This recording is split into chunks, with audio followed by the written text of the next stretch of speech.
رکانہ بن عبد عزیز نامی ایک خوبصورت، بہادر اور ذہین مرد تھا۔ یہ عرب کا مانا ہوا پہلوان تھا۔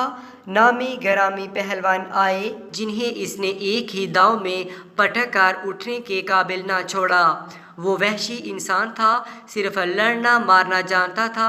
ایک دفعہ مسلمانوں کو تنگ کرنے والے 3-4 آدمیوں نے ایک دن رکانہ پہلوان کو خوب کھلایا پلایا اور اسے کہا کہ محمد صلی اللہ علیہ وآلہ وسلم کسی کے ہاتھ نہیں آتا، نہ اپنی تبلیغ سے باز آتا ہے اور نہ کسی سے ڈرتا ہے، اور لوگ اس کی باتوں کے جادو میں آتے چلے جا رہے ہیں۔ کیا تم اسے سیدھا نہیں کر سکتے؟ رکانہ نے کہا، کیا تم میرے ہاتھوں سے اس کی ہڈیاں تڑوانا چاہتے ہو؟ نعوذ باللہ۔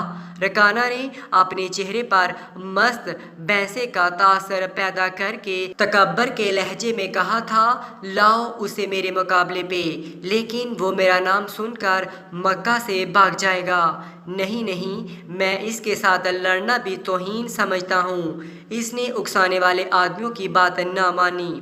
وہ کسی پہلوان کو اپنے برابر سمجھتا ہی نہیں تھا۔ مسلمانوں کے دشمن خاموش ہو گئے، لیکن سوچتے رہے کہ رسول اللہ صلی اللہ علیہ وآلہ وسلم کو رکانہ کے ہاتھوں کرا کر آپ صلی اللہ علیہ وآلہ وسلم کا تماشا بنایا جائے۔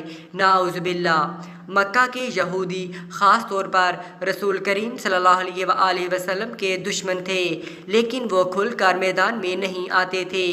وہ خاموش تھے۔ اہل قریش آپس میں بڑھ کر ایک دوسرے کے دشمن ہو گئے ہیں۔ انہیں پتہ چل گیا قریش کے کچھ آدمیوں نے رکانہ پہلوان کو اکسایا ہے کہ وہ رسول اللہ صلی اللہ علیہ وآلہ وسلم کو کشتی کے لیے للکارے، لیکن وہ نہیں مان رہا۔ ایک روز رکانہ رات کے وقت ایک گلی سے گزر رہا تھا کہ اس کے قریب سے ایک بڑی حسین و جوان لڑکی گزری۔ چاندنی رات میں لڑکی نے رکانہ کو پہچان لیا اور مسکرائی۔ رکانہ وحشی تھا، وہ رک گیا اور لڑکی کا راستہ روک لیا۔ کیا تم جانتی ہو، عورت مرد کی طرف دیکھ کر مسکراتی ہے تو اس کا مطلب کیا ہوتا ہے؟ رکانہ پہلوان نے پوچھا، کون ہو تم؟ اس کا مطلب ہوتا ہے کہ عورت اس مرد کو چاہتی ہے۔ اس جوان لڑکی نے جواب دیا، میں سبت بنت ارمن۔ اوہو، ارمن یہودی کی بیٹی؟ رکانہ نے کہا، اور لڑکی کے کندھوں پر ہاتھ رکھ کر اسے اپنے قریب کر کے بولا، کیا میرا جسم تجھے اتنا اچھا لگتا ہے، اور کیا میری طاقت تمہاری طاقت نے مجھے مانوس کر دیا ہے؟ سبت نے ہٹتے ہوئے کہا، تم محمد صلی اللہ علیہ وآلہ وسلم سے ڈرتے ہو؟ کون کہتا ہے؟ رکانہ نے گرج کر پوچھا۔ سب کہتے ہیں، سبت نے کہا۔ پہلے محمد صلی اللہ علیہ وآلہ وسلم کو گراؤ۔ نعوذ باللہ، میں اپنا جسم تمہیں انعام میں دوں گی۔ اللہ کے بیٹوں اور بیٹیوں کی قسم، تیری بات پوری کر کے تیرے سامنے آؤں گا۔ نعوذ باللہ۔ رکانہ نے کہا، لیکن تو نے غلط سنا ہے کہ میں محمد صلی اللہ علیہ وآلہ وسلم سے ڈرتا ہوں۔ بات یہ ہے کہ میں اپنے سے کمزور سے لڑنے میں اپنی توہین سمجھتا ہوں، لیکن تیری بات پوری کروں گا۔ مشہور مورخ ابن ہشام نے لکھا ہے کہ رسول اللہ صلی اللہ علیہ وآلہ وسلم نے خود رکانہ پہلوان کو کشتی کے لیے للکارا تھا، لیکن دوسرے مورخ ابن الاسیر نے جو شہادت پیش کی ہے وہ صحیح ہے کہ رکانہ نے محمد صلی اللہ علیہ وآلہ وسلم کو کشتی کے لیے للکارا اور اس نے کہا، میرے بیٹے تم بڑے دل اور بڑی جرت والے آدمی ہو۔ میں یہ بھی جانتا ہوں کہ تم جھوٹ بولنے سے نفرت کرتے ہو، لیکن مرد کی جرت اور صداقت کا پتہ اکھاڑے میں چلتا ہے۔ آؤ میرے مقابلے میں اکھاڑے میں اترو۔ اگر مجھے گرا لو تو میں تمہیں اللہ کا بھیجا ہوا نبی مان لوں گا۔ اللہ کی قسم تمہارا مذہب قبول کر لوں گا، لیکن یہ ایک بھتیجے اور چچا کی کشتی نہیں ہوگی۔ رسول اللہ صلی اللہ علیہ وآلہ وسلم نے رکانہ کی للکار کے جواب میں کہا، ایک بت پرست اور سچے دین کے پیغمبر کی لڑائی ہوگی، تو ہار گیا تو اپنا وعدہ نہ بھول جانا۔ مکہ میں یہ خبر صحرا کی آندھی کی طرح پھیل گئی کہ رکانہ پہلوان اور محمد صلی اللہ علیہ وآلہ وسلم کی کشتی ہوگی، اور جو ہار جائے گا وہ جیتنے والے کا مذہب قبول کر لے گا۔ قریش کا بچہ بچہ، مرد و زن اور یہودی ہجوم کر کے آ گئے۔ مسلمانوں کی تعداد بہت تھوڑی تھی۔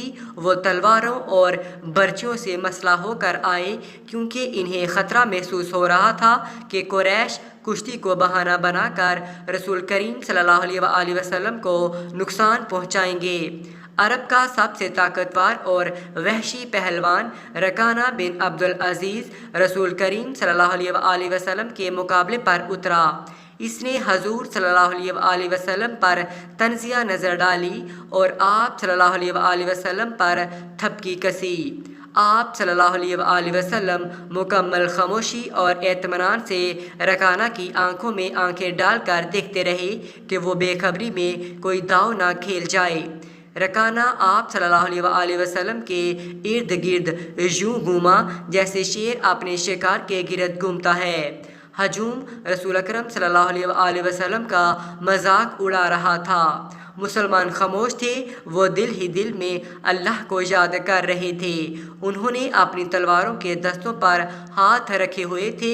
پھر نہ جانے کیا ہوا کہ رسول اکرم صلی اللہ علیہ وآلہ وسلم نے کیا داؤ کھیلا۔ ابن الاسیر کہتے ہیں کہ آپ صلی اللہ علیہ وآلہ وسلم نے رکانہ کو اٹھا کر زمین پر پھٹک دیا۔ رکانہ زخمی شیر کی طرح اٹھا اور گراہ کر آپ صلی اللہ علیہ وآلہ وسلم پر حملہ آور ہوا۔ آپ صلی اللہ علیہ وآلہ وسلم نے پھر وہی داؤ کھیلا اور اسے پھٹک دیا۔ وہ اٹھا تو آپ صلی اللہ علیہ وآلہ وسلم نے اسے تیسری بار پھٹکا۔ باری برکم جسم 3 بار پھٹکا گیا تو کشتی جاری رکھنے کے قابل نہ رہا۔ رکانہ سرچ دھک کر اکھاڑے سے نکل گیا۔ ہجوم پر سناٹا طاری ہو گیا۔ مسلمان ننگی تلواریں اور برچیاں ہوا میں لہرا لہرا کر اور اچھال اچھال کر نعرے لگا رہے تھے۔ رکانہ رسول کریم صلی اللہ علیہ وآلہ وسلم نے للکار کر کہا، اپنا وعدہ پورا کر اور یہی اعلان کر کہ آج سے تو مسلمان ہے۔ رکانہ نے اسلام قبول کرنے سے صاف انکار کر دیا اور پھر فتح مکہ کے دن اسلام قبول کر لیا۔ بعض مورخین نے لکھا ہے کہ رکانہ نے کشتی والے دن ہی اسلام قبول کر لیا تھا اور کہا تھا کہ جس شخص نے مجھے ہرایا ہے یہ کوئی عام آدمی ہو ہی نہیں سکتا بلکہ یہ اللہ کا نبی ہے۔ سبحان اللہ۔